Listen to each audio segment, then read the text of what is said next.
Magandang araw mga kaibigan. Pag-usapan natin ngayon yung mga kandidato ng Alyansa sa Bagong Pilipinas.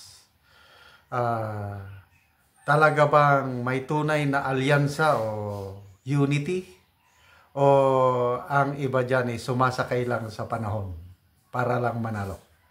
Okay, may napanood akong interview ng Tele-Radio Serbisyo kay Professor Ronald Llamas. Ito si Professor Llamas, isa sa mga hinahangaan ko na political analyst.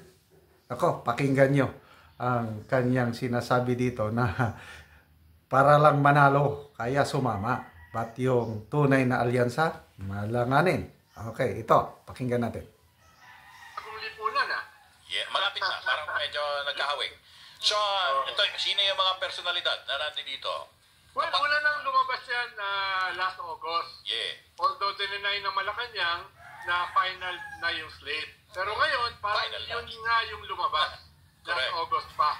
No, medyo, ang alam ko, last August, ang pinagtatalunan pa niyan yung last two seats. Yeah. Dahil si Abby Binay ay hindi pa naman na ipapasok. At Correct. saka si Ben Tulfo, under negotiations pa. Hindi na At kasama. even si Kiko Pangilinan ay nilalabi ni Senator Trillanes na makasama. Pero mukhang tinanggihan na nung kampo ni Kiko Pangilinan yung pagsama niya sa administration slate. Teka. Wait a minute. Ano mo naman alam yan na si Sentray pa ang naglalabi kay Kiko? Well, sinabi naman niya yan in public na para may chance yung Liberal Party candidate na manalo, ay sana ay makapasok siya sa administration slate dahil meron naman ngayong mga commonalities with the administration yung Liberal Party, lalo na sa foreign policy, lalo na sa human rights daw, at saka some aspects nung economy.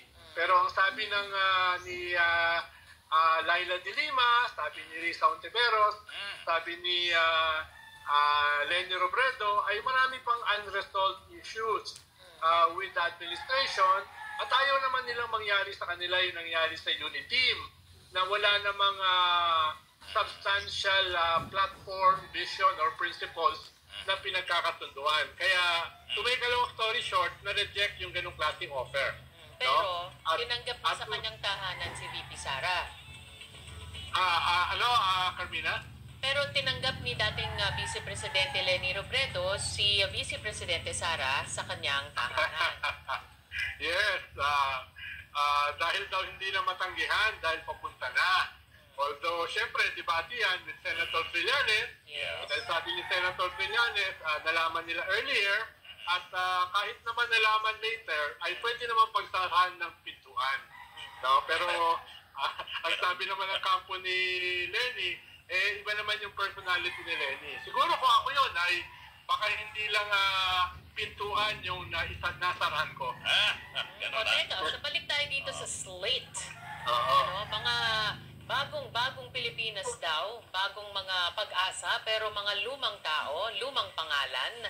Ano ba kaya ang madadala nitong slate na ito? No? O what do they bring to the table?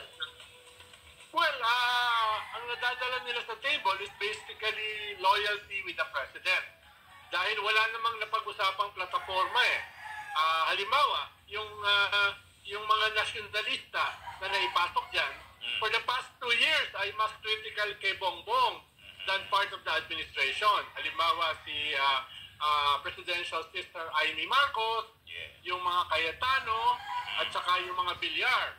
Yung si Amy nga at saka si Cynthia and Mark Villar ay bumoto in support of Kibuloy na naglalayong pabagsakin si President Bongbong Marcos at saka ang kanyang gobyerno. So, in a way, tama ka, Carmina, dahil hindi naman talaga substantial yung unity sa ganitong klaseng administration slate. It's more about support for the midterms.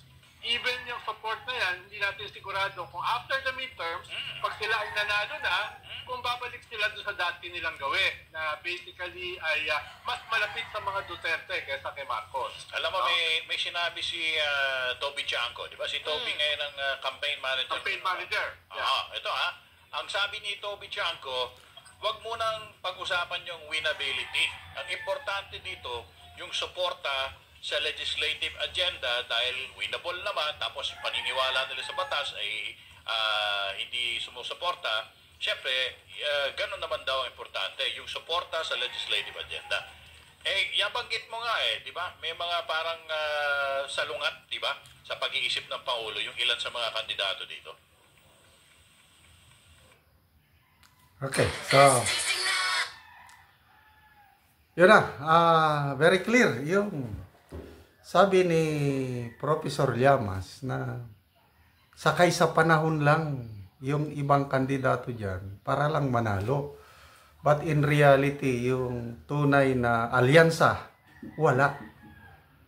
So, kagaya nung nangyari yung unity.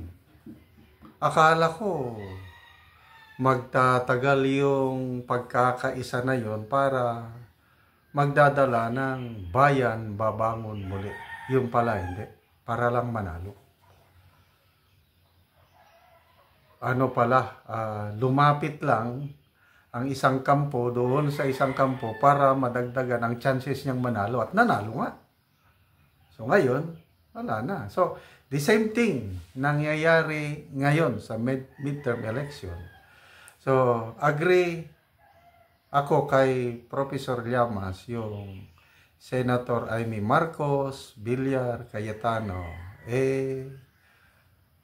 kumukontra sa mga palisiya ng kasalukuyang administrasyon. Tapos ngayon, nakipag-alyansa. Kaya, wala. Hindi tunay na alyansa itong slate ng para lang manalo, para masuportahan ang legislative agenda ng Pangulong Marcos for the next 3 years. Kailan, what's the assurance na kung nanalo itong mga kandidato nila ngayon, susuporta sa, example, si ex-Senator Ping Lacson. Kilala yan, independent-minded yan. Naisama. Dahil guest candidate siya ng National People's Coalition, NPC, kay Tito Soto. Sama, kailan, sinabi niya na independent ako, wala akong partido. Anong ibig sabihin nun? Nako, hindi nila kayang hawakan sa leeg si Senator Lacson kung sakaling manalo. Yan ang ibig sabihin nun. Kaya yung sinasabi nilang alyansa, support sa legislative agenda, lalo na kung charter change, hindi sila lulusot niya. Ganon din si Senator Amy, nag-declare na siya na I will stand alone. Kumalas na siya Sinama. So, -2 na ngayon ang alyansa. So, anong ibig sabihin nito? Madadagdagan pa bang kakalas? We do not know. Let's see what will happen. Okay? So, punta naman tayo dito sa mga ibang kandidato.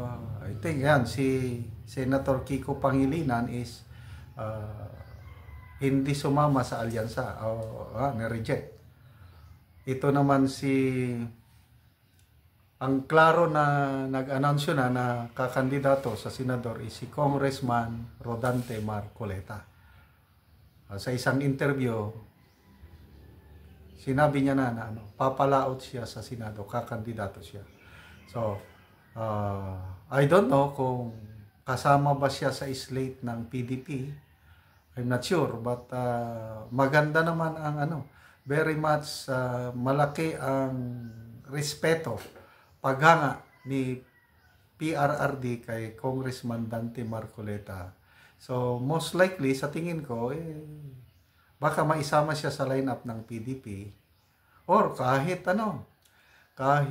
maging independent si Congressman Marcoleta, palagay ko, malaking pag-asang manalo nito dahil unang-una mayroon na siyang base, yung voters base niya, yung pagiging iglesia ni Cristo. I think 5 million voters ng iglesia, malaking bagay na yun. Dadagdagan ng mga DDS, dadagdagan ng yung mga Pilipino na nag-isip, yung mga Pilipino na naghahanap ng malasakit, yung tunay na pagmamahal, makikita mo dyan kay Congressman Dante Marcoleta. Isa na lang ang hinihintay natin, si Attorney Vic Rodriguez, kung tatakbo ba siya o hindi. Abangan natin ang susunod na kabanata.